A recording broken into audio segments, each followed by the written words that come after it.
this is Tamara from mooglyblog.com, and today I'm going to be demonstrating how to crochet the Blue Moon Shawl, which is a free pattern you'll find on both yarnspirations.com and on mooglyblog.com as the Fall Crochet Along for 2021. To make this pattern, you'll need 2 Caron Big Donut Ogos. I used the Blue Moon colorway, which inspired the name. You'll also need a US K-hook, which is a 6.5 millimeter one. And of course, you'll need your usual crochet supplies, a yarn needle, stitch markers, and scissors. In this video, I will be demonstrating how to crochet section 10, which is the final round of edging for the Blue Moon Shawl. You can see here I've used our darkest blue along the sides of the shawl, but then, since it is our edging, if we come all the way over here, you can see when I worked evenly across the top, I did switch to matching colors. So as you work that final bit of the edging across the straight top of your shawl, you can go ahead and switch to a matching color for that section using all the little bits that we've set aside after we finish each color section, or you can continue to use whichever color you prefer. So for our 54th round, I'm going to be using color E. This is the last color that comes on the Blue Moon colorway, but of course you can use whichever color you prefer. And as noted, we'll be joining to the first stitch of the previous row. We did not turn at the end of row 53. So we're going to join to the first stitch of row 53 to make the first stitch of row or round 54. So just as before, as we've been doing all along, I'm going to go ahead and join with a slip stitch and chain 1. There we are. Then I am going to work a single crochet in the first stitch. Now, we don't necessarily need to mark our stitches for this round. First of all, I'm using a different color, so I'm definitely going to know when I come back to that stitch. But I'm also not going to be turning back and working around into this stitch again. So if you'd like to go ahead and mark this one, you can, but it's totally optional. After that, we work 5 single crochets in the next chain space. Remember, we had that chain 4 right there?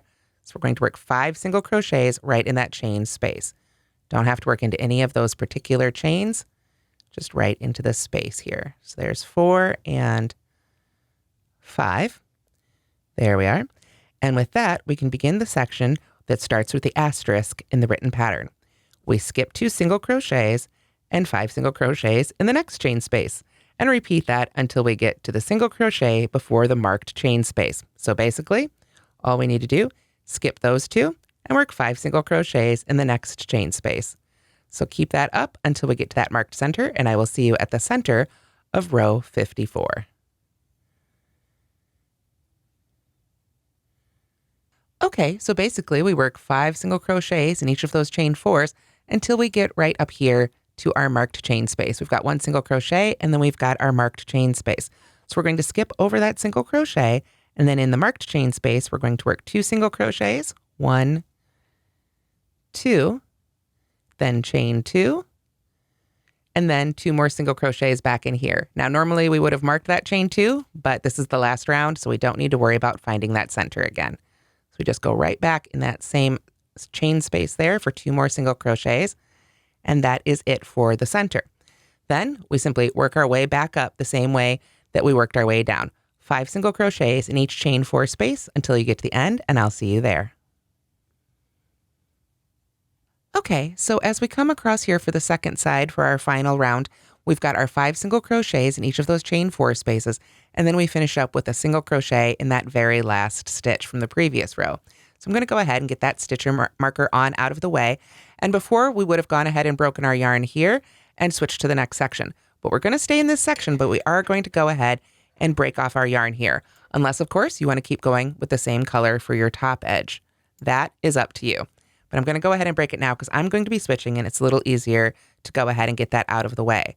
So now what I want to do is I want to bring in that next color because we're going to be turning and working across the top of the shawl, right along the sides of those rows. And I want to go ahead and match up as I work across each of those sections. Again, if you prefer to do this in a solid color, you totally can. It's up to you and whatever look you want in your finished shawl. So the next thing we do is chain 2. So rather than finishing off the previous color, I'm just going to kind of hold that loop nice and tight and then go right to the second color for my chain 2. 1, kind of have to be careful with those ends so you don't pull them out, and 2, like so. And then you can go ahead and weave those ends in at the end, but I like to go ahead and just give them a little tug here and pull them out of the way for now. I might even hold on to them here as I get started working across the top of the shawl.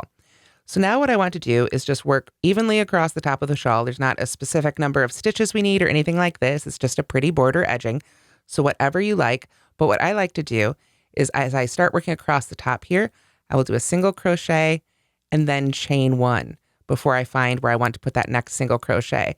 Now, I know this right here is a chain of 3, which counts as a double crochet.